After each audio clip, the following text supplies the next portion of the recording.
Father Ed Guillou here to share a few thoughts on the opening paragraph of the Creed, what we believe as Catholics. I believe in one God, the Father Almighty, maker of heaven and earth, of all things visible and invisible. The Creed might seem long when you're saying it at Mass, but really it's pretty short as a summary of our entire faith.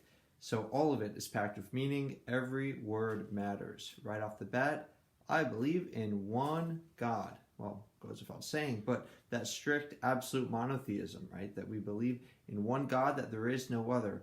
This is so important, not just because it excludes false gods, but also because the very nature of who God is, of what he's like, depends on there only being one of him. So we'll see a little bit about that.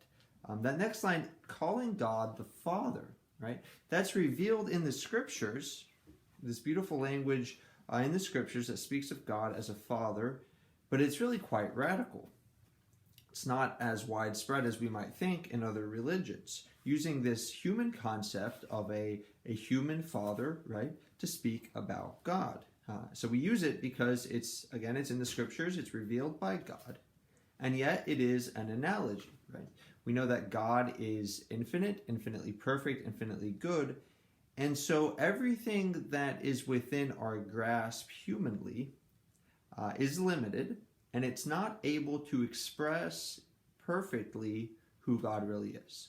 So when we say that God is good, for example, we mean he's something like what we mean by good when we normally say good, but infinitely more than we could possibly imagine, right? Or God is loving. Something like what we mean by loving, but infinitely greater. That he's more unlike us than like us, because the degree, just think, infinity, right? We can't think about infinity.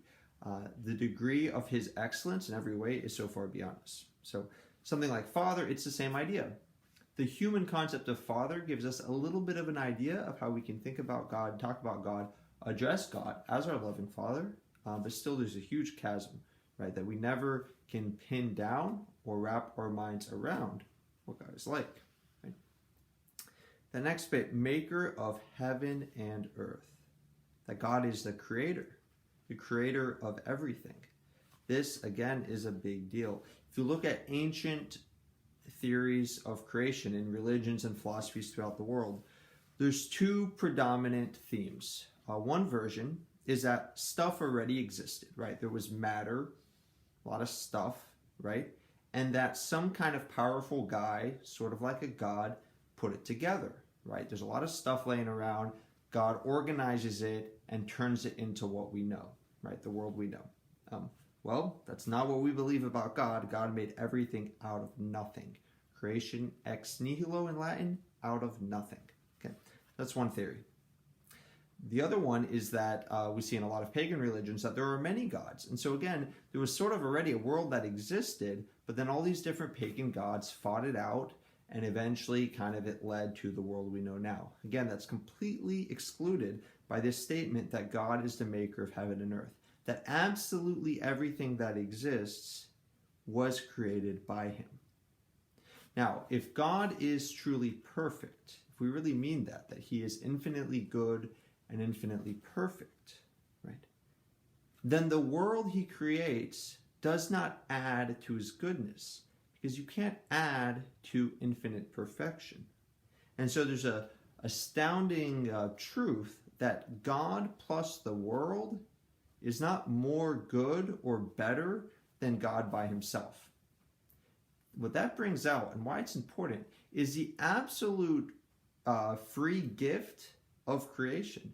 That God didn't have to create. He didn't need creation. He doesn't rely upon us for his own goodness, for his own whatever you want to call it, right?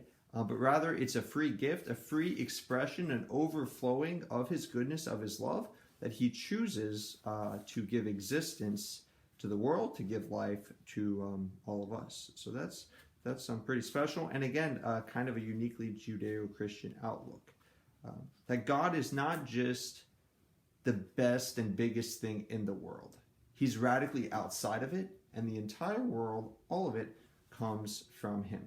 Right? Not in the world, but completely aside from it. This is so important because it paves the way for the wonder of the incarnation, that God becoming man is made possible precisely by the fact that he's totally outside of it, that he's not part of the world. And so he can enter into it into this unique way by becoming man, right? Without it being a confusion of different things in the world, because he's from outside. Finally, that last bit in that opening paragraph, that as creator, he's a maker of all things visible and invisible. So a clear assertion that we do believe in invisible realities, that what we see with our eyes, what we hear, what our 5 physical senses have access to is not all that there is, that there is an invisible world around us too, and that is important for our faith and for our lives.